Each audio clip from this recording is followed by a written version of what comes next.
Alright, I'm making a baked aubergine niçoise. And aubergine in America is just eggplant. And the eggplant I have are a couple of days old, so they aren't the most pretty. And the first step is to peel one eggplant and then dice it. And I add some lemon juice to prevent it from browning. It still kind of did though. And then remove the flesh of the other eggplant, but leave the shell intact. And you could use a combination of knife and spoon and your hands to remove the flesh.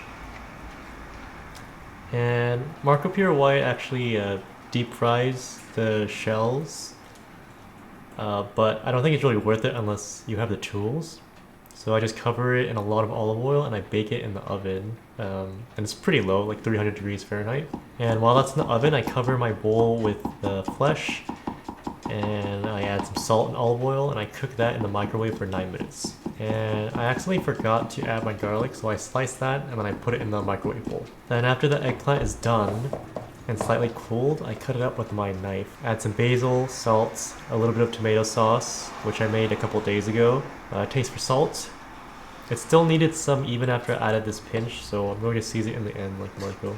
Then once the shells are cooked enough, put the filling back in the eggplant shells and then top it off with a mixture of breadcrumbs and hard cheese. And I'm using panko breadcrumbs with pecorino, but sandy breadcrumbs are probably better for this. And it's a 2-to-1 ratio approximately, cheese to breadcrumbs. Then put everything in a 300 degrees Fahrenheit oven for 15 to 20 minutes. And I was surprised that Marco used such a low temperature for this. The actual temperature listed was 280 Fahrenheit, but I just increased it. And in the end it should look like this.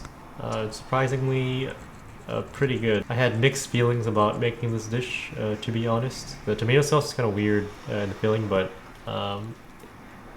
it actually kind of works out. Like, maybe it tastes like ratatouille a little bit.